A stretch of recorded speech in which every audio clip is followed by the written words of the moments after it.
ॐ सहनावतु सहनौ भुनक्तु सह वीर्यं करवावहै तेजस्विनावधीतमस्तु मा विद्विषावहै। ॐ शान्तिः शान्तिः शान्तिः। ॐ कपिलाय नमस्तस्मै येनाविद्यो ददौ जगतिमग्ने कारुण्यात् साङ्ख्यमयी नौरीवाहिता प्रतरणाय। ॐ शान्तिः शान्तिः शान्तिः।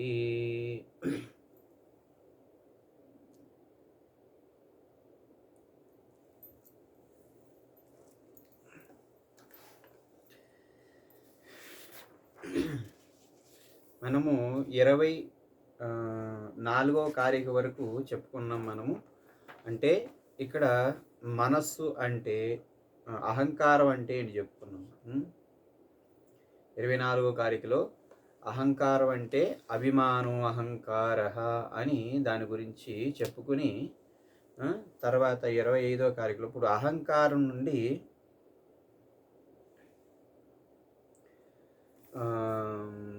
అహంకారం నుంచి ఉత్పత్తి అయిన పంచతన్మాత్రలు ఏకాదశి ఇంద్రియాలు మరి అవి వేరుగా ఉండే మళ్ళీ అవి వాటి గురించి ఒక్కొక్కటి గురించి మనం తెలుసుకుంటాం.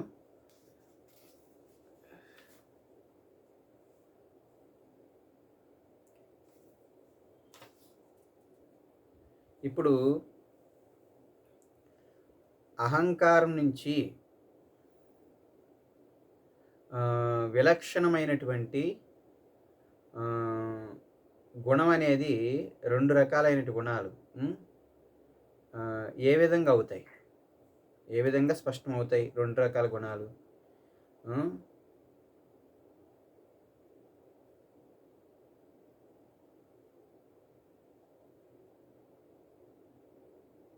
ఇక్కడ 2 రకాల గుణాలు.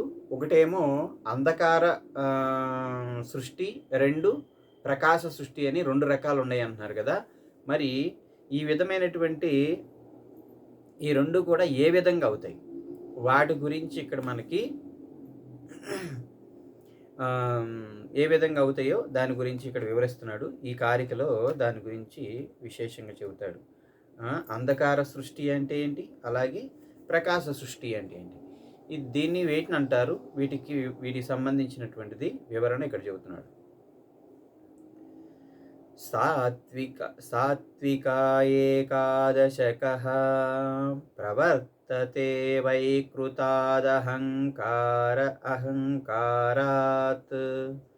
సాత్విక ఏకాదశకః ప్రవర్తతే వైకృతాదహంకారాత్. భూతాదేతః తన్మాత్రః తమసః తైజసాదుభయం. భూతాదేతన్మాత్రః తమసా తైజసాదుభయం. ఇక్కడ సాత్విక ఏకాదశదః అన్నాడు. ఇక్కడ సాత్విక ఏకాదశ, ఇక్కడ వైకృతాదహంకారాత్. సాత్విక అహంకారము అలాగే తామసిక అహంకారం ఏంటి చెబుతాడు. ఇక్కడ రాజసికమైన అహంకారం అనేది చెప్పకపోవడానికి కారణం ముందు మనం చెప్పుకున్నాం. ఇలా సాత్విక బుద్ధి అలాగే తామసిక బుద్ధి చెప్పేటప్పుడు చెప్పుకున్నాం. ఎప్పుడు కూడా రాజసికమైనటువంటి రజోగుణం ఏం చేస్తుంది, ఈ రెండింటికి క్రియాత్మకం చేస్తూ ఉంటుంది. సాత్వికాన్ని అలాగే తామసాన్ని క్రియాత్మకం చేయటంలో విశేషమైనటువంటి పని చేస్తూ ఉంటుంది దాంట్లో రజోగుణం. అందుకే దాని గురించి ప్రత్యేకంగా చెప్పట్లా. ఇక్కడ సాత్వికమైనటువంటి వైకృతాద్ అహంకారాత్ అంటే సాత్విక అహంకారం అంటే ఏంటి చెబుతున్నాడు. వైకృతాద్ అహంకారం, ఒకే అహంకారం నుండి విలక్షణమైన గుణద్వయ స్థితి ఎలా జరుగుతుందా అనే దానికి ఇక్కడ వైకృత అహంకారం గురించి చెబుతున్నారు. సాత్విక అహంకారము ఎలా ఉంటుంది? ఏకాదశక. ఏకాదశక అంటే ఇక్కడ ఏకాదశి 11 అన్నాడు. 11 ఇంద్రియాలు ఇక్కడ. 11 ఇంద్రియాలు ఏంటివి? పంచ జ్ఞానేంద్రియాలు, పంచ కర్మేంద్రియాలు, మనస్సు. ఇవి ఏకాదశ ఇంద్రియాలు. వీటి ఏమిటి? సాత్విక అహంకారం నుంచి ప్రకటితమైనవి అంటున్నాడు. ప్రవర్తతే, ఈ ప్రకటితమైనవి సాత్విక ఏకాదశక ప్రవర్తతే అన్నాడు. అంటే వీటి నుంచి అవి ఉద్భవించినవి, ఉత్పన్నమైనటువంటివి. దీన్ని ఏమంటారంటే వైకృత అహంకారం అంటారు. వీటిని వైకృతాద్ అహంకారము, వీటి గురించి స్పష్టంగా చెప్పాడు. ఇంకా భూతాదేహే తన్మాత్రే, ఇది భూతాదేహే అన్నాడు ఇక్కడ. అంటే వాటి నుంచి, తన్మాత్రల నుంచి ఉత్పన్నమైనటువంటి ఏవైతే ఉండే పంచభూతాలు, భూతాది అన్నాడు. అందుకే భూతాదేహే, పంచభూతాలు ఏవైతే ఉండే తన్మాత్రల నుంచి ఉత్పన్నమైనటువంటివి అవి. పృథివీ, ఆప్, తేజ, వాయు, ఆకాశం అని పంచభూతాలు ఏవైతే ఉన్నాయో అవి తమస్సు నుండి, తన్మాత్రలు తమసహంకారం నుంచి ఉత్పన్నమైనటువంటి అవి. సాత్విక అహంకారం నుంచేమో ఏకాదశి ఇంద్రియాలు, తామసిక అహంకారం నుంచేమో ఈ పంచభూతాలు ఉత్పన్నమైనవి. ఎలాగూ పంచ తన్మాత్రల నుంచి పంచభూతాలు ఉత్పన్నమైనవని ఇక్కడ చెబుతున్నాడు ఇక్కడ. అందుకే భూతాదేహే తన్మాత్ర, ఈ భూతాది ఏవైతే ఉంటే పంచభూతాలు స తన్మాత్ర స తమసః అని తామసిక అహంకారం నుంచి ఉత్పన్నమైంది. ఇప్పుడు తైజస ఉభయం, ఇక్కడ తైజస ఉభయం అనే ఒక మాట అన్నాడు ఇక్కడ. ఈ తైజసం అనేది 2 గుణాలకు సహాయంగా ఉంటుంది. ఈ ప్రకాశం అనేది 2 గుణాలకి ఉభయత్ర ప్రకాశత్వంగా ఉంటుంది అని చెప్పాడు అనమాట దీంట్లో విశేషంగా.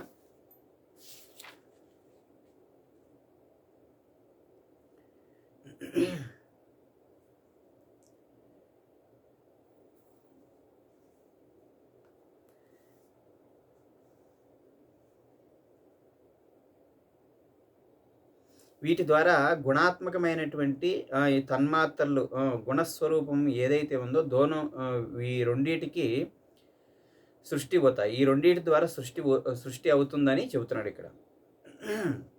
తైజస అనేది ఇక్కడ ఏంటంటే రజోగుణంసే విశిష్ట అహంకారం. ఇది రజోగుణంసే ఉత్పన్నమైనటువంటి విశిష్ట అహంకారాన్ని తైజస అంటున్నాడు. ఇదేం చేస్తుంది? తైజస్ అనేది సత్వగుణము అలాగే తమో గుణానికి రెండింటిని ప్రకటితం చేస్తుంది, అంటే క్రియాత్మకం చేస్తుంది. క్రియాత్మకం చేసి ఇది వాటిని వ్యక్తం చేస్తూ ఉంటుంది. ప్రకాశం అంటే ఇక్కడ ఏంటంటే తైజస్ అనేది వ్యక్తం చేస్తుంది. ఈ 2 గుణాల యొక్క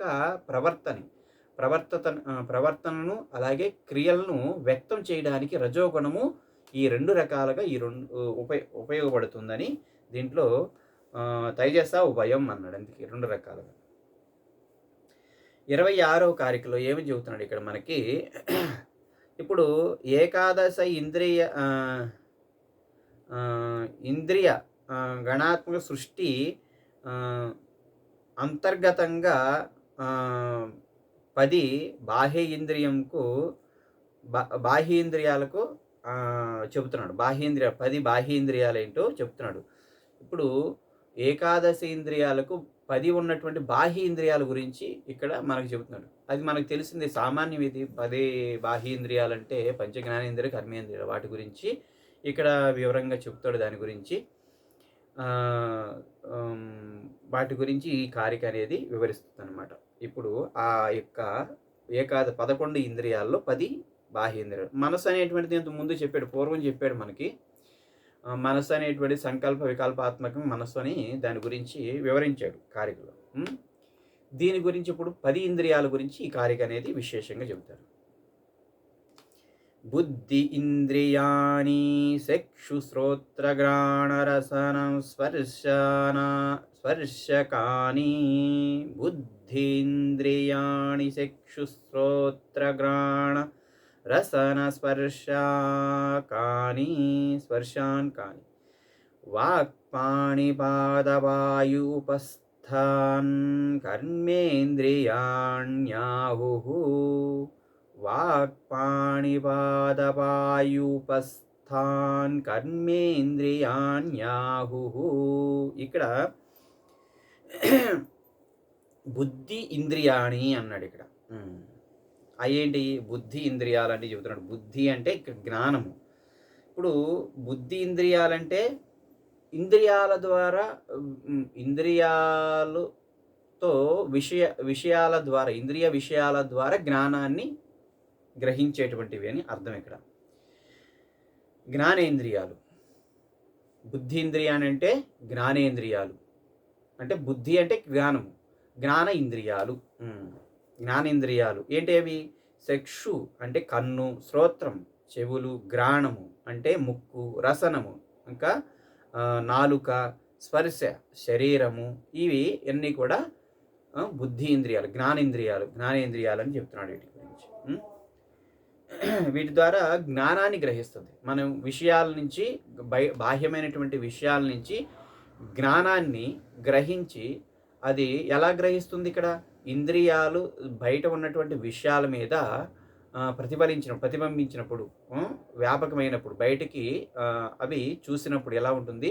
దృశ్యాన్ని చూసినప్పుడు దృశ్యం యొక్క విషయము, ఉదాహరణకి దృశ్యం అనుకుంటే దృశ్యం యొక్క విషయం మనం మనసు మీద పడి, ఇంద్రియాల ద్వారా మనసు మీద పడి, మనసు నుంచి అహంకారం నుంచి బుద్ధి నిర్ణయాత్మకం చేస్తుంది అక్కడ.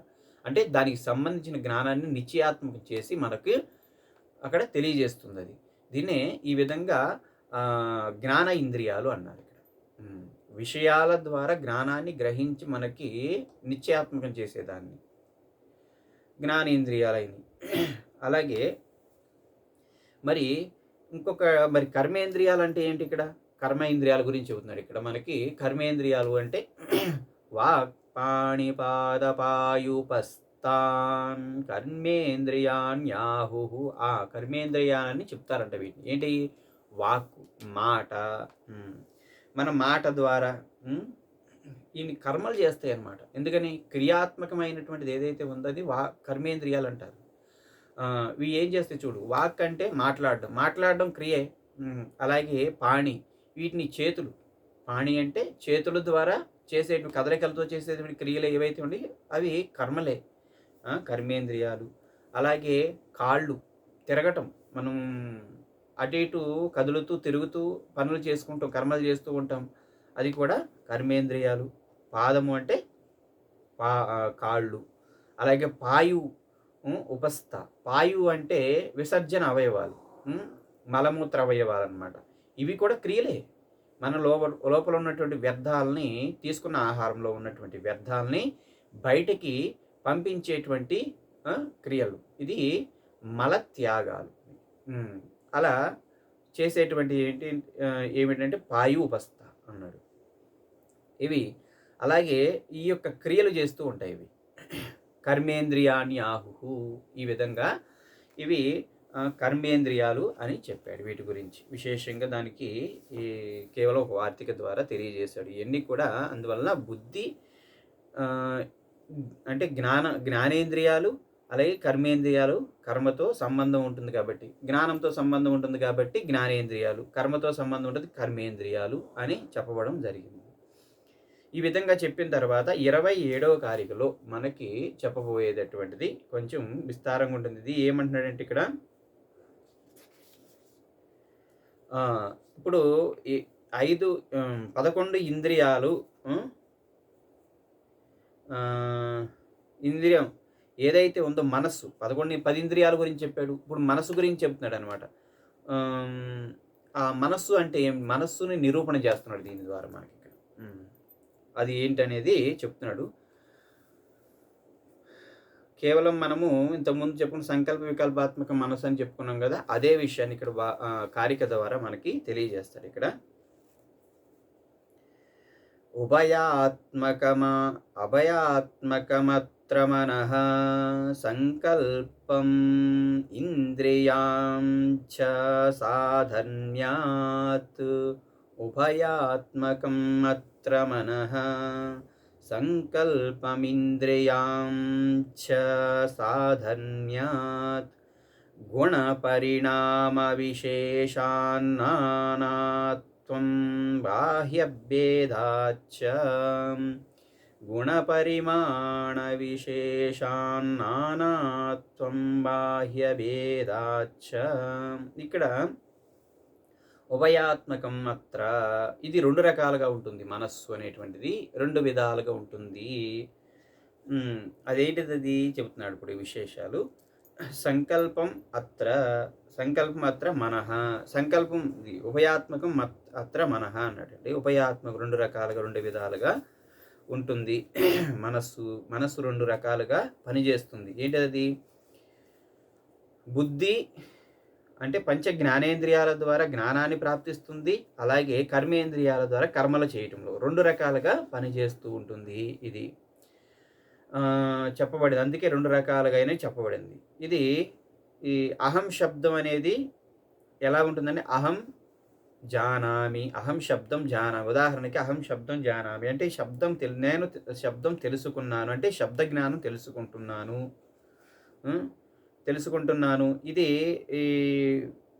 ఈ విధమైనటువంటి జ్ఞానం అంటే ఇంద్రియాల ద్వారా గ్రహించటం.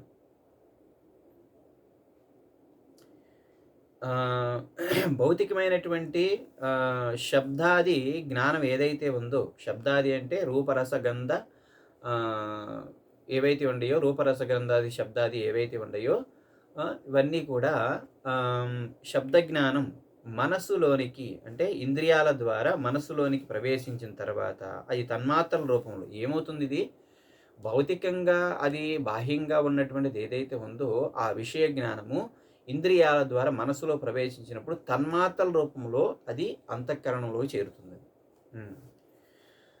అహంకారంలో ప్రవేశించి ఆ తర్వాత బుద్ధితో కలిసి నిర్ణయాత్మకం చేస్తుంది. అది మొట్టమొదటి భౌతికంగా ఉన్నటువంటి విషయ వస్తువులు ఏవైతే ఉన్నాయో వాటి నుంచి ఈ తన్మాత్రల ద్వారా వచ్చినటువంటి విషయాన్ని మాత్రం గ్రహించి నిర్ణయాత్మకం చేస్తుంది ఇది మనసు. అలా నిర్ణయాత్మకం చేసి నిశ్చయం చేస్తుంది. అందుకే ఇక్కడ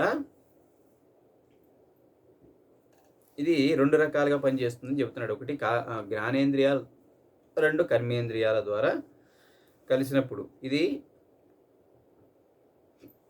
జ్ఞానేంద్రియాలతో కలిసినప్పుడేమో జ్ఞానం ద్వారా మనసులో కర్మేంద్రియాలతో కలిసినప్పుడేమో కర్మ చేయటంలో సహాయం చేస్తూ ఉంటుంది మనసు అనేటువంటిది. ఉభయాత్మకం అనే చెప్పబడింది. అందుకే అది చెప్పిన తర్వాత పరిణామ విశేషాన్నానాత్వం, అంతేకాకుండా బాహ్య భేదాచ్చ. ఇది అక్కడ ఇంకొకటి ఏమని చెప్పాడు? మనసు సంకల్పకం ఇంద్రియాంచ సాధర్మ్యం. ఇది సంకల్పం ఇంద్రియం అంటే ఇది ఎలా ఉంటుందంటే సంకల్పం ఇంద్రియాంచ అన్నాడు. సమ్యక్ ప్రకారం సంకల్పం. ఇది సంకల్పం అంటే చక్కగా నిర్ణయాత్మకంగా చేసేదాన్ని సంకల్పం అంటున్నాడు ఇక్కడ. సమ్యక్ ప్రకారం సంకల్పం, సమ్యక్ ప్రకారం సరిగ్గా ప్రకారం చేస్తున్నది. ఇది పూర్వ సంస్కారాల ఆధారంగా సంకల్పం చేస్తూ ఉంటుంది. మనలో ఉన్నటువంటి గుణ సంస్కారాలు ఆధారంగా మనకి భౌతికమైనటువంటి విషయాలు చూసినప్పుడు దానికి ఇష్టాయిష్టాలతో సంబంధం ఏర్పడుతుంది.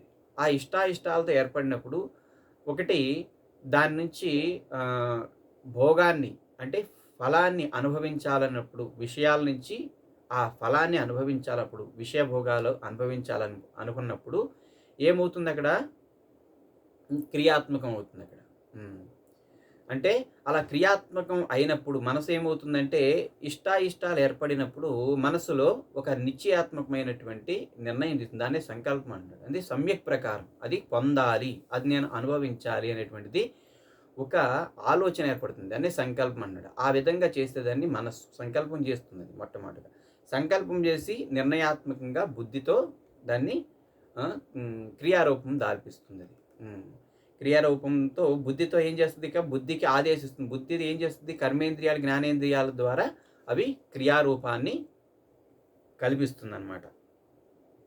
అందుకే సమ్యక్ ప్రకారంగా సంకల్పం చేస్తుంది. ఇది పూర్వ సంస్కారాల ఆధారంగా సంకల్పం చేస్తుందండి. ఇది అవి మంచి గాని, చెడు గాని ఏదైనా కావచ్చు. మనము ఆహ్, మనలో పుణ్య సంస్కారాల ఆధారంగా, పుణ్యఫలం ఆధారంగా సత్సంస్కారాలు ఉన్నాయనుకో, సత్కార్యాలకి సంకల్పం చేస్తూ ఉంటుంది. అదే స్వభావ సిద్ధంగా అసుర సంస్కారాలు, తామసిక సంస్కారాలు ఎక్కువగా ఉన్నాయనుకో, సమాజంలో ఏవైతే ఉన్నాయో నిషిద్ధ కర్మలు చేయకూడదో వాటికి ప్రేరేపణ జరిగి, వాటిని చెయ్యాలనేటువంటి సంకల్పం చేపిస్తూ ఉంటుంది. ఆ! అందుకే మనం ఏ యొక్క కర్మలు చేస్తామో ఆ యొక్క సంస్కారాలు ఒకటి పుణ్యపాపాల రూపంలో ధరించి సూక్ష్మ వాసనల రూపంలో నిక్షిప్తం అవుతూ ఉంటాయి. అలా వాసనల రూపంలో నిక్షిప్తమైనప్పుడు నువ్వు దాన్ని మనము వాటిని సరిజేసుకోకపోతే అవి మళ్ళీ జన్మలకు కారణమవుతాయి. ఎందుకని? ఒక్కసారి ఏర్పడిన తర్వాత వాసనల రూపంలో సూక్ష్మంగా ఉన్నటువంటి ఈ యొక్క సంస్కారాలు ఏమవుతాయంటే, మళ్ళా కర్మఫలం భోగించే వరకు అవి మన లోపల నుంచి వ్యక్తమవుతూనే ఉంటాయి. ఎప్పుడు? సందర్భానికి అనుసారంగా అది వ్యక్తమయ్యి జీవుణ్ణి కర్మఫలానికి ప్రోత్సహిస్తూ ఉంటాయి. కర్మలు చేయడానికి ప్రోత్సహిస్తూ ఉంటాయి. అందుకే మనం ఒకటి ఇష్టాయిష్టాలు ఏర్పడుతున్నాయంటే మనం పూర్వం అనుభవించినటువంటి కర్మఫల భోగమే, గుర్తుపెట్టుకోండి. ఎందుకు? ఉదాహరణకి ఒక మామిడి పండు తిన్నాం. ఆ మామిడి పండు తిన్నప్పుడు దానికి సంబంధించినటువంటి రుచి, వాసన, అనుభవం ఏదైతే ఉందో సూక్ష్మంగా వాసన రూపం లోపల సూక్ష్మంగా స్టోర్ అయ్యి ఉంది. అలా స్టోర్ అయ్యి ఉన్నప్పుడు నీకు మామిడికాయల యొక్క కాలం రాగానే, వేసవి కాలం రాగానే నీకు ఆ యొక్క కాయలు, ఆ పళ్ళు కనపడగానే ఏమనిపిస్తుంది? వాటిని తినాలి అనిపిస్తుంది. అంటే వాటిని కావాలి, వాటి అంటే ఇష్టం ఏర్పడుతుంది. అలా ఏర్పడడము, వాటి కోసం ప్రయత్నం చేయటము, వాటిని అనుభవించటము. చూడు, లోపల ఉన్నటువంటి ఏదైతే ఉందో ఇంతకుముందు అనుభవించినటువంటి పూర్వ సంస్కారాలు ఎందుకు అన్నాడు ఇక్కడ. పూర్వ సంస్కారాలు ఏవైతే అండి వాసనలో సూక్ష్మంలో ఉన్నవి అవి ప్రేరేపిస్తాయి నీకు. అవి ప్రేరేపించి దాన్ని చేసేటట్టుగా చేస్తాయి. అదే మంచి అయితే మంచి, చెడైతే చెడు, ఏదైనా కావచ్చు అది. అదే నీకు ఆధ్యాత్మిక సంస్కారాలు ఉన్నాయనుకో, ఆధ్యాత్మిక సంస్కారాలు ఉన్నప్పుడు ఆ సంస్కారాలు వికాసం కలిగినప్పుడు ఒక సందర్భం వచ్చింది, సత్సంగం జరుగుతుంది, అక్కడ మంచి కార్యక్రమం జరుగుతుంది. సనాతన సభలని చక్కగా సాధు సమ్మేళనం జరిగింది. అక్కడ సత్సంగాలు జరుగుతున్నాయి, మన భారతీయ తత్వశాస్త్రం చెబుతున్నారని తెలిసింది. స్వామీజీలందరూ వచ్చారని తెలిసినప్పుడు అప్పుడు ఏమవుతుంది? నీకు ఆధ్యాత్మిక సంస్కారాలు పూర్వం ఉండట్టయితే, సాధన సంస్కారాలు ఉంటే వాటికి ప్రేరేపిస్తుంది. అలా ప్రేరేపించి అక్కడికి వెళ్ళి అక్కడ విషయాన్ని గ్రహిస్తుంది. ఏది? అక్కడ విషయ జ్ఞానాన్ని గ్రహించి దానికి సంబంధించిన సాధన ప్రవృత్తి మొదలవుతుంది. అందుకే మనం ఏ కర్మ చేస్తామో ఆ కర్మకు సంబంధించినటువంటి ఏవైతే ఉండే సంస్కారాలు సూక్ష్మ రూపంలో, వాసన రూపంలో నిక్షిప్తమవుతాయి. అందుకే మన జీవితం మన చేతుల్లో ఉంది. కర్మ అనేది ఏ విధంగా చేయాలో తెలియకపోతే అది ఏమవుతుంది? జీవితం అస్తవ్యస్తం అయిపోతుంది. అందుకే కర్మ చేసే విధానము శాస్త్రంలో చెప్పబడింది. ఎవరు ఏ కర్మ చేయాలో చెప్పబడింది. ఏ కర్మలు చేయకూడదో చెప్పబడింది. కర్మ ఎలా చేస్తే మనకి జన్మకి హేతు అవ్వకుండా ఉంటుందో చెప్పింది. ఆ జన్మకి కర్మకి హేతు ఏంటో 5 విధాలుగా మనకి ఉంటుందని 18వ అధ్యాయంలో చెప్పబడింది. కర్మకి కారణం ఏంటంటే 5 హేతువులు అని చెప్పింది అక్కడ. ఏంటది? అది మొట్టమొదటగా ఉపాధి. శరీరం రావాలి కదా మరి. శరీరము, తర్వాత శరీరం ఉంటే సరిపోతుందా? శవం కూడా శరీరమే, కానీ దాంట్లో జీవుడు ఉండాలి, కర్త ఉండాలి కదా. ఆ జీవుడు ఉండాలి. అలాగే జీవుడు ఉంటే సరిపోతుందా? జీవుడు ఉంటే కర్మ అయిపోతుందా అంటే కర్మ అవ్వదు. ఎందుకని? కోమా స్టేజ్లో ఉన్నటువంటి వాడు కూడా శరీరంలో జీవుడు ఉంటాడు, అలాగే శరీరం ఉంటుంది, కానీ కర్మ చేయడు. అలాగే ఇంకా ఉంటే సరిపోతుందా అంటే సరిపోదు. ఇంద్రియాలు ఉండాలి. ఇంద్రియాలు కోమా స్టేజ్లో ఉండేవాడు కూడా ఉంటాయి, కానీ ఆడు పని చేస్తాడా అంటే పని చేయడు. అందుకే ఇంద్రియాలు ఉంటే సరిపోతుందా అంటే ఈ 3 ఉంటే చాలదు, ఇంకా చాలదు. కాబట్టి మరి ఏం కావాలి అంటే శ్రేష్టలు. ఇంద్రియాల్లో మళ్ళీ శ్రేష్టలు ఉండాలంట. భగవానుడు ఎంత కృపామయుడంటే మొత్తం కర్మకి మూలం ఏంటో చెప్పేశాడు అక్కడ. ఈ కదలికలు ఉండాలంట. మరి కదలికలు లేకుండా ఇంద్రియాలు కర్మలు చేయలేవు కదా. కర్మలు అయ్యి మనకు ఏ కర్మ చేయాలన్నా సరే ఇంద్రియాలు, పంచజ్ఞానేంద్రియాలు, పంచకర్మేంద్రియాలు ఏ కర్మ చేయాలన్నా కానీ కదలికలు ఉండాలి. ఈ కదలికలు ఉంటేనే కర్మ చేయగలడు. మరి కదలికలు ఉంటే కర్మ చేయగలను అంటున్నారు. కదలికలు ఉన్నాయి, ఇంద్రియాలు ఉన్నాయి, అలాగే కర్త ఉన్నాడు, శరీరం ఉంది. మరి ఇయుంటే సరిపోతుందా అంటే, మళ్ళీ మూడోది ఏంటంటే గుణ సంస్కారాలు ఉండాలి. ఇష్టాయిష్టాలు ఉంటేనే కదా! ఇప్పుడు ఒక వస్తువు చూడగానే నీకు లోపల ఇష్టం, అయిష్టం అనేది 2 కలగపోతే నువ్వు కర్మకి ప్రవృత్తి అవ్వదది. అందుకే గుణ సంస్కారాల ప్రవృత్తి ఉండాలి. ఈ 5 హేతువులు చెప్పాడు. 1 శరీరము, 2 కర్త, 3 ఇంద్రియ కరణాలు, 4 చేష్టలు, 5 దానికి సంబంధించి గుణ సంస్కారాలు. ఈ 5 హేతువులు ఉంటేనే కర్మ చేయగలడు. లేదంటే కర్మ చేయలేడు అని 5 హేతువుల గురించి చెప్పాడు. ఈ 5 హేతువులు లేకుండా కేవలము నిష్కామ కర్మ అంటే నిష్కామ కర్మ అయినా సరే 5 హేతువులు ఉంటాయి. కర్మ చేయాలంటే 5. కానీ కర్మ లేకుండా చెయ్యాలి అంటే జ్ఞాని పురుషుడు ఏం చేస్తాడు? కేవలం సాక్షి రూపంగా ఉంటాడు. అది వేరు. ఆయన యొక్క ప్రవృత్తి వేరుగా ఉంటుంది. తాను ఆత్మస్వరూపంలో ఎప్పుడు నిరంతరం ఉంటూ గుణముల యందు వర్తిస్తున్నాయని సాక్షి భావనతో ఉంటాడంతే. అది వేరుగా ఉంటుంది. అందుకే తాను ఏమీ చేయటం లేదని భావన ద్వారా మనస్సుని అంతర్ముఖం చేసి ఆత్మయందు నిలిపి దేనితో సంగమం జరగకుండా కేవలము తాను నిమిత్త మాత్రంగా ఉంటూ దాన్ని కేవలము వీక్షిస్తూ ఉంటాడు. మనం నిద్రపోయేటప్పుడు శరీరం ఉంటుంది, జీవుడు ఉంటాడు, ఇంద్రియాలు ఉంటాయి, కానీ చేష్టలు ఉండవు. అక్కడ గుణ సంస్కారాలు పనిచేయవు. ఎందుకని? అక్కడ కర్మ జరగదు. అక్కడ కూడా మనకి కర్మ చేయకుండా కూడా ఉంటుంది.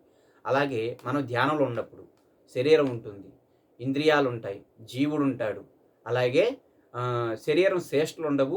అలాగే గుణ సంస్కారాలు ఉంటాయి. సాత్విక గుణంతో మనం ఏకాగ్రతమైనటువంటి మనసుతో లక్ష్యం మీద నిలబడినప్పుడు ఏమవుతుంది? అక్కడ కర్మలు బంధించబడతాయి. అక్కడ కర్మ అనేది జరగదు. క్రియాత్మకం ఉండదు. ఇంకా కేవలం మానసికంగా మనసు ఒక లక్ష్యం మీద నిలబడిపోయి అలా స్థిరంగా ఉండేది ఏదైతే ఉందో అక్కడ మనకి క్రియారహితం అవుతుంది. అక్కడ ఆ విధమైనటువంటి క్రియా సంబంధమైనటువంటి. అందుకే మనకి కర్మఫలాలు ఏమవుతున్నాయి అంటే జన్మకు హేతు అవుతున్నాయి. ఈ జన్మకి హేతు అవుతున్నాయి కనుక కర్మకి 5 హేతువులు ఏవైతే ఉన్నాయో వాటిని లేకుండా చేయటం అంటే జీవుడు తన స్వరూపమునందు తాను నిలిచి ఉండడమే ఇక్కడ శరణ్యం. అందుకే ఇక్కడ మనకేం చెప్పాడు?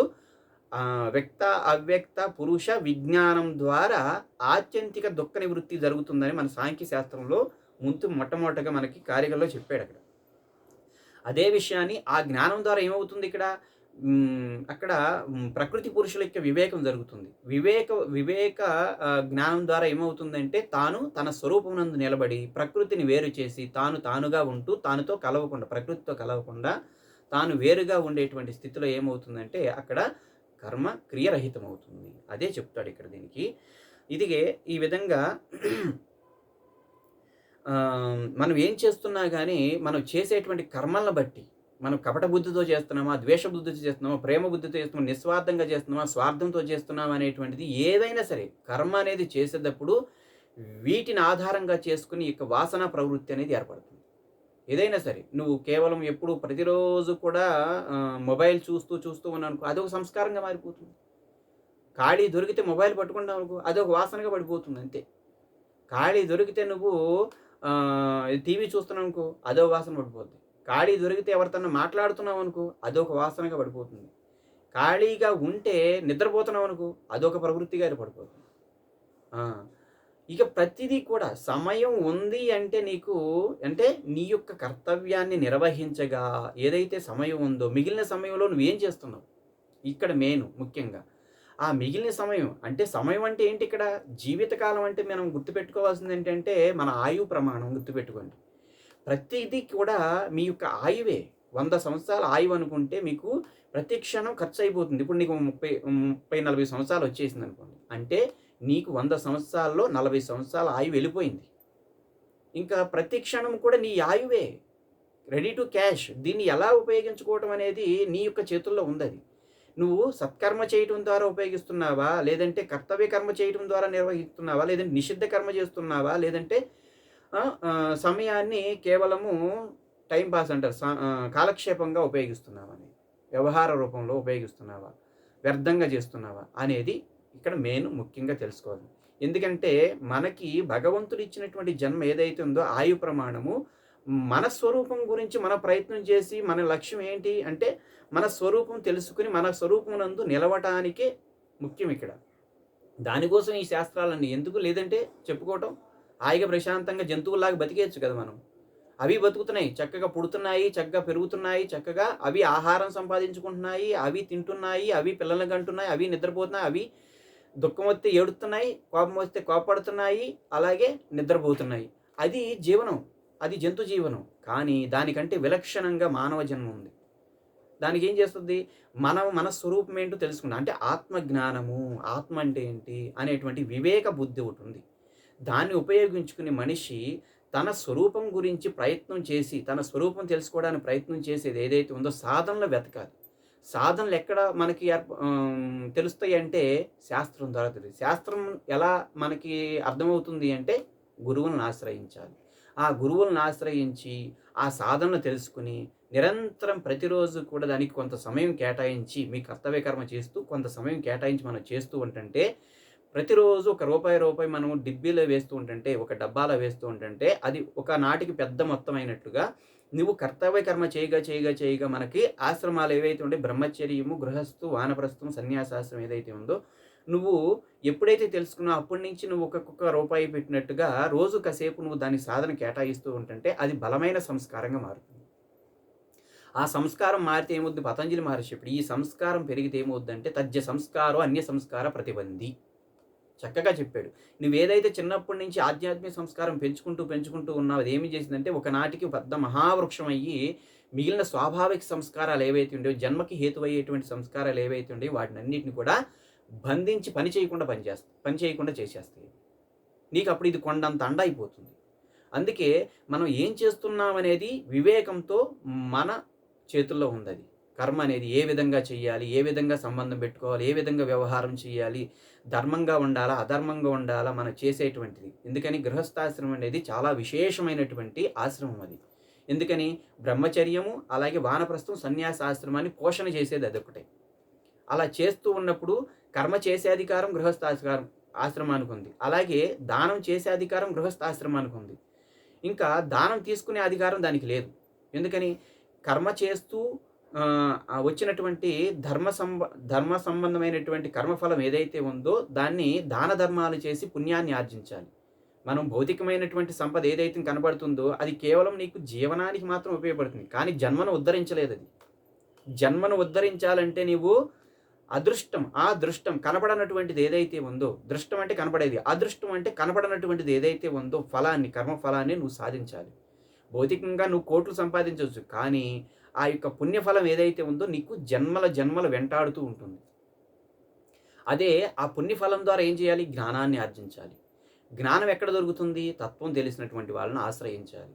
అది తెలిస్తే ఏమవుతుందంటే నీ గురించి, నీ స్వరూపం గురించి వివరిస్తారు. తెలిసినప్పుడు ఏం చేయాలి? ఇప్పుడు ప్రయత్నం ద్వారా నువ్వు ఆధ్యాత్మిక సాధనల ద్వారా ప్రయత్నం చేసి దాన్ని ఏంటో అనుభవానికి తెచ్చుకోవాలి. ఇది జీవిత పరమార్థం. అంతేగాని పుట్టాము, పెరిగాము, తిన్నాము, అలా ముసలోళ్ళు అయ్యాము, చనిపోయాము అంటే ఇంటి కాదు. ఇది జంతువులైనా చేస్తే మనం చేస్తాం అంతే. దీనికి భేదం ఏంటంటే కేవలం ఒక వివేక బుద్ధితో మనం ఇక్కడ వ్యవహరించాలి. అది అప్పుడు సార్థకవుతుంది. తెలిసి కూడా మనము దాన్ని వదిలిపెట్టామంటే దానికంటే మూర్ఖత్వం లేదు, దానికంటే పాపకార్యం లేదు. ఎప్పుడైతే నీ గురించి తెలుసుకుంటామో అదే నిజమైనటువంటి నీ జీవితంలో అనుభవించినటువంటి జీవితం. మిగిలినంతా కూడా మృత్యుతో అంటే మరణంతో సమానం. అది అంటే నువ్వు బతికి ఉన్నా కానీ ఇంట్లో శవం తిరుగుతున్నట్లే. మన గురించి మనం తెలుసుకున్నప్పుడు భగవంతుడు ఇచ్చినటువంటిది ఏదైతే ఉందో జన్మ, దాన్ని ఉద్ధరించడానికి ప్రయత్నం చేయనప్పుడు బతికి ఉన్నా కానీ శవంతో సమానం అని చెప్పాడు వివేకానంద స్వామి. అందుకే ఇది గుర్తుపెట్టుకుని మన కోసం మన స్వరూప జ్ఞానం కోసం ప్రయత్నం అనేది చెయ్యాలి. అందుకే కర్మ చేసేటప్పుడు చాలా జాగ్రత్తగా ఉండాలి. అందుకే ఒక కారు నేర్చుకోవాలనుకో దానికి సంబంధించిన జ్ఞానం ఉండాలి. అలాగే జీవితాన్ని అనుభవించాలనుకో జీవితానికి సంబంధించినటువంటి జ్ఞానం లేకపోతే ప్రమాదాలు జరుగుతాయి. ఏ కర్మ చేయాలి, ఏ కర్మ చేస్తే ఏంటి ఫలితము, ఏ కర్మ చేయకూడదు, మనకి కష్టాలు ఎందుకు వస్తాయి, బాధలు ఎందుకు వస్తాయి, వీటికి వెనకాల కారణం ఏంటి, దాన్ని మనం తెలుసుకోం. కేవలం కష్టాలు వస్తే కష్టాలను తలుచుకుంటూ ఏడుతాం తప్ప దానికి మూలమైనటువంటిది ఏంటో తెలుసుకుని దాని నివారణ మనం చేయలేం. అందుకే ఆ కష్టాలు వచ్చినప్పుడు భగవంతుని ఆశ్రయించి భగవంతుని ప్రార్థన చేస్తామే తప్ప, కానీ దానికి ఎందుకు వచ్చినాయి దానికి సంబంధించిన జ్ఞానం తెలుసుకున్న వాడే దాని నుంచి బయటపడతాడు. అంతేగాని అది దాని నుంచి బయటపడడం సాధ్యం కాదు. అందుకే సంకల్పం ఇంద్రియాంచ అంటున్నాడు. సమ్యక్ ప్రకారం సంకల్పం చేయాలి. ఏది చేసినా కానీ ఒక సంకల్పం చేస్తే అది నీకు ప్రవృత్తిగా మారుతుందక్కడ. అందుకే యోగి, సాధకుడు ఏం చేయాలంటే మనసును నిగ్రహిస్తాడు. సంకల్ప వికల్పాలు చేస్తుంది కదా, సంకల్ప వికల్పాలను కూడా దాన్ని త్యాగం చేసేస్తాడు. లేదంటే త్యాగి కాకపోతే యోగి కాడు. త్యాగం చేయటువంటి భౌతికమైందే కాదు, ఇక్కడ సంకల్పం మనసులో వచ్చే ఆలోచనలు కూడా త్యాగం చేసి దాన్ని ఎటు కానివ్వకుండా కేవలం స్వరూపనందు నిలబడడానికి ప్రయత్నం చేస్తాడు. అందుకే సంకల్పాల ద్వారా ఏం చేస్తుందంటే మన తపశ్శక్తి, అనుష్ఠాన శక్తి మొత్తం కూడా దొంగిలించబడుతుంది మనసు ద్వారా. ఎందుకని మంచి చెడుల వ్యవహారంలో ఏం చేస్తుందంటే సంకల్పం రూపంలో మనసు దొంగిలించి ఆ వ్యవహారంలోకి తీసుకెళ్ళిపోయి మన తపశ్శక్తిని ఖర్చు చేసి మనస్సుని సామాన్య స్థితికి లాక్కుపోతుంది. అందుకే తపస్సు చేశామంటే అది ఏం చేయాలి? నిష్కామ భావంతో ఉండాలి, కోరికతో ఉండకూడదు. కోరికతో ఉంటే మళ్ళీ కర్మబంధానికి హేతు అవుతుంది. అది జాగ్రత్త గుర్తుపెట్టుకోవాలి.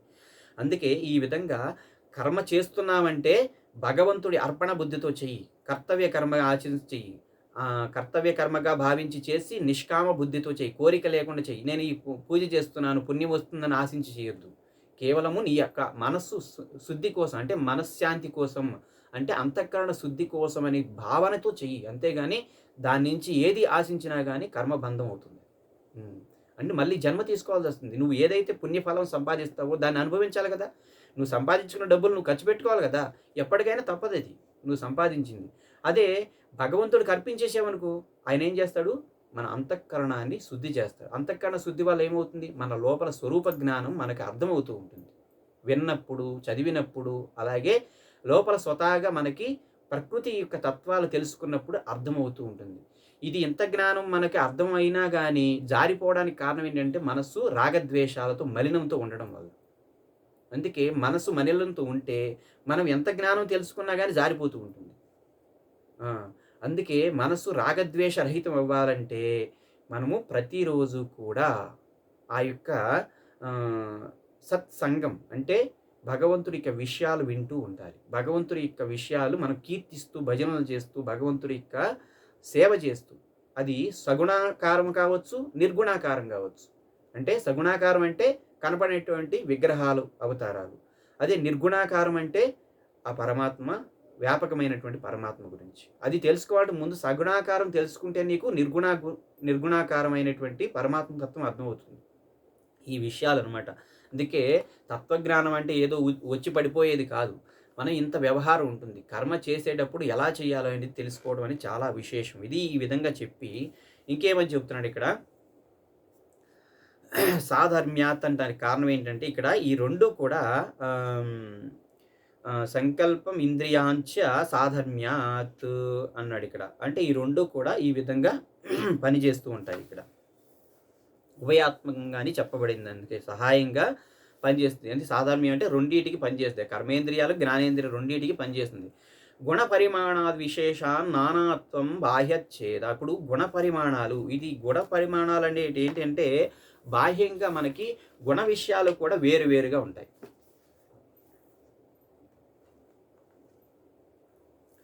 సమాన ధర్మంగా, అంటే ఇక్కడ ఇంద్రియాలకు జ్ఞానేంద్రియ, కర్మేంద్రియాలు సాధర్మ్యం అంటే సమానంగా పనిచేస్తుందని చెప్పాడు. గుణధర్మ సామాన్య పరిణామ విశేషాన్ అంటే ఏమంటున్నాడు? నానాత్వం అంటే ఇంద్రియాలు ఏకాదశ ఇంద్రియాలు ఇవి ఏవైతే ఉంటాయో ఈ పరిణామం విశేషం చేత అనేక విధాలుగా మారినది. ఎలాగూ ఇప్పుడు బాహ్యంగా విషయాలు చూస్తే అన్నీ ఒకే రకంగా ఉండవు.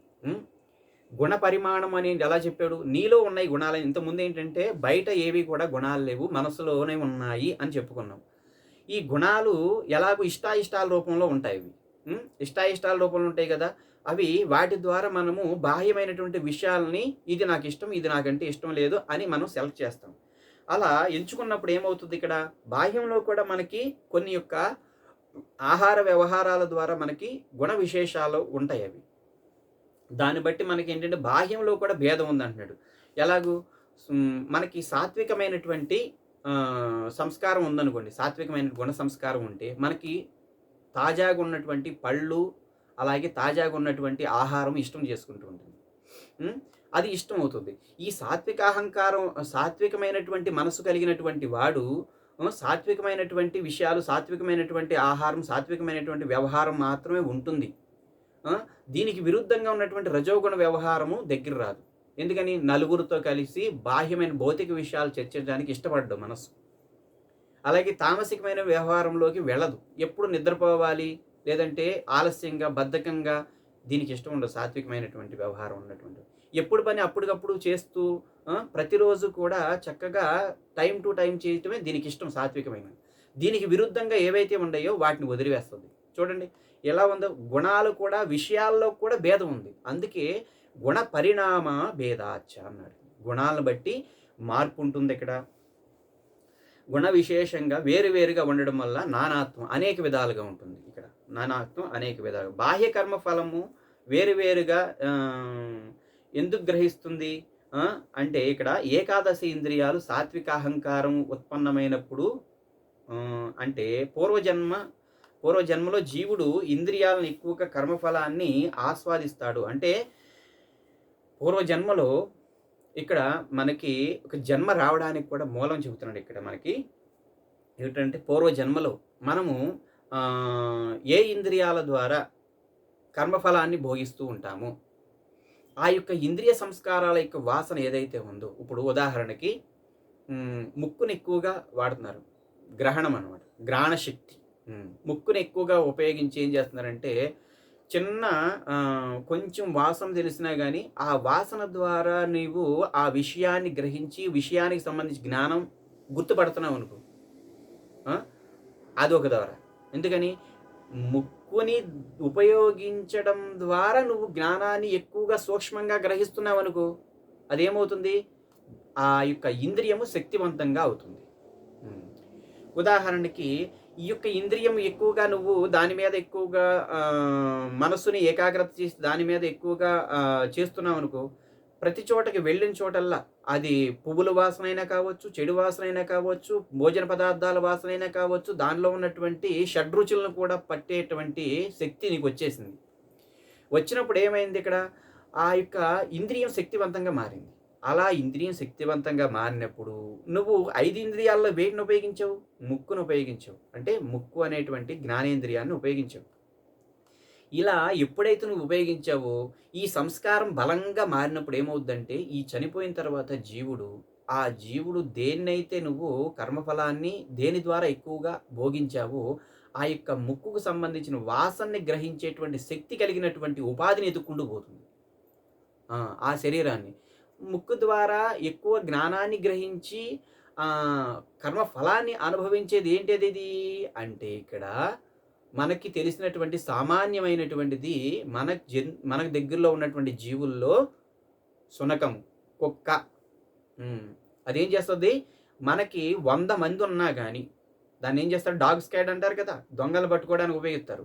ఒక చిన్న వస్త్రం తీసుకెళ్ళి దాని ముందు పడేసి ఈ వ్యక్తి ఎక్కడుండో పట్టుకోమంటే 100 మంది ఉన్నా సరే అది వెళ్ళి ఆ వ్యక్తిని పట్టుకుంటుంది. ఎందుకని? ఆ యొక్క ముక్కు యొక్క శక్తి దానికి ఎక్కువగా ఉంటుంది. మిగతా ఇంద్రియాలు లేవు, కేవలము ముక్కుకు ఉన్నటువంటి శక్తి దాని ద్వారా పట్టుకుంటుంది. అంత గ్రహణ శక్తి ఉంటుంది అన్నమాట.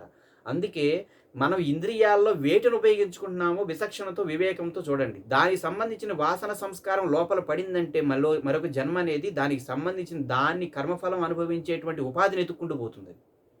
ఇది చెప్పింది శాస్త్రం, ఉపనిషత్తుల్లో కూడా చెబుతుంది. అందుకే ఏ ఇంద్రియాలు ఉపయోగిస్తున్నాం అనేది మన వివేకంతో ఉంటుంది.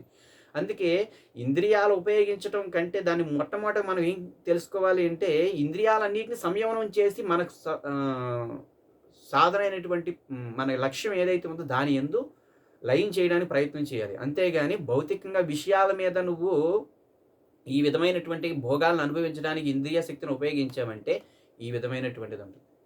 అందుకే మనం దీన్ని వివేకంతో తెలుసుకోవాలి. దీని నుంచి చాలా విశేషం ఉంది. దీని గురించి చెప్పుకోవాలంటే మనకి ఇంద్రియాలను ఉపయోగించి ఈ విధంగా మనము కర్మఫలాలు అనుభవిస్తే ఈ విధమైనటువంటి జన్మకి హేతువులు అవుతుందని చెప్తున్నాడు. అందుకే ప్రతిదీ కూడా మళ్ళీ ఇంకొకటి ఏంటంటే ఇక్కడ 2 రకాలమైనటువంటి జన్మలు ఉంటాయి. భోగయోని అలాగే కర్మయోని అనేవి 2 ఉంటాయి. అంటే భోగాన్ని అనుభవించేటువంటి శరీరాలు, కర్మ చేసేటువంటి శరీరాలు 2 రకాలు ఉంటాయి. ఈ యొక్క శరీరాల్లో కేవలం భోగాన్ని అనుభవించేటువంటి అంటే కర్మఫలాన్ని అనుభవించడం మాత్రమే ఉన్నటువంటి శరీరాలు ఏంటంటే జంతువులు మాత్రమే. మనిషి తప్ప మిగతా ఏవైతే ఉంటాయో భూమి మీద వెన్నుపూస అడ్డంగా కలిగి జన్మించినటువంటి జంతువులన్నీ కూడా కర్మ ఫలాన్ని అంటే పాప ఫలాన్ని అనుభవించడానికే పుట్టినవి. అది కర్మ చేసే అధికారం లేదు వాటికి. అందుకే కర్మఫలాన్ని కేవలం అనుభవించడమే తప్ప అనుభవించి శరీరాన్ని వదిలిపెడతాయి అంతే అవి. అలా కాకుండా కర్మఫలాన్ని అనుభవిస్తూ కర్మ చేసేటువంటి అధికారం ఎవరికి ఉందంటే ఒక మనిషి జన్మకు మాత్రమే. అలాగే కర్మయోని అన్నాడు. ఇక్కడ కర్మ చేసేటి కర్మ చేస్తూ కర్మఫలాన్ని అనుభవిస్తూ కొత్త కర్మలు చేస్తూ ఒక ఉత్తమ గతికి చేరవచ్చు, లేదంటే అధమ గతికి కూడా చేరవచ్చు. ఈ విధమైనటువంటి జన్మ ఇది. మరి దేవతల జన్మలు అంటే కేవలం కర్మఫలాన్ని అనుభవించే పుణ్యకర్మను అనుభవించడానికి వచ్చినటువంటి దేవతా శరీరం. ఆ కర్మ చేసే అధికారం లేదని శాస్త్రం చెబుతుంది. కానీ మనకు పురాణాల్లో చూస్తే వాళ్ళు తపస్సులు చేశారని కర్మలు చేశారని కొన్ని రాశారు. కానీ మనకు వేదంలో చెప్తుంది ఏంటంటే అది కూడా భోగఫలాన్ని పుణ్యఫలాన్ని అనుభవించడానికి వచ్చింది అది దేవతా శరీరం అని చెబుతుంది అనమాట. అందుకే భోగయోని అంటే కర్మఫలాన్ని పాపకర్మను అనుభవించడానికి పశుపక్షాది భోగయోనులు అవుతుంది. ఇంద్రియ విషయాలు ఈ విధంగా చెప్పి ఇప్పుడు కర్మలు అనేటువంటి ఏ విధంగా చేయాలో చెప్పాడు. అలాగే ఇప్పుడు కర్మలు చేసేటప్పుడు మనకున్న సంస్కారాలు ఏ విధంగా ఏర్పడతాయో చెప్పాడు. ఈ విధంగా ఏకాదశి ఇంద్రియాలు ఈ విధంగా బాహ్య భేదం చేత ఏకాదశి ఇంద్రియాల ద్వారా మనం చేసే కర్మలు ఏవైతే ఉన్నాయో ఈ గుణాలు పరిణామం ద్వారా విశేషమైనటువంటి మార్పులు జరిగి అనేక విధంగా ఏర్పడుతుందని చెప్పి బాహ్య భేదాలతో చెప్పాడు. ఇదంతా చెప్పి ఈ విషయంగా మనకి ఏకాదశి ఇంద్రియాలలో ఇంద్రియంలో మనస్సు ఈ విధంగా నిరూపణ చేసి తర్వాత కారికలో మరొక విషయాన్ని చెబుతాడు. ఇది ఎందుకంటే ఇంద్రియ విషయం వేరు అవటం వల్ల ఇంద్రియాలు వేరు అయినవి అంటున్నాడు. చెప్పి ఇప్పుడు తర్వాత మనకి తెలుసుకోవాల్సింది ఏంటంటే మనకి శబ్ద స్వర స్వరూపాది ఏవైతే ఉన్నాయో తన్మాత్రల గురించి కూడా మనము తర్వాత కారికలో చెప్పుకుందాం. ఓం పూర్ణమదః పూర్ణమిదం పూర్ణాత్ పూర్ణముదచ్యతే పూర్ణస్య పూర్ణమాదాయ పూర్ణమేవావశిష్యతే. ఓం శాంతి శాంతి శాంతి.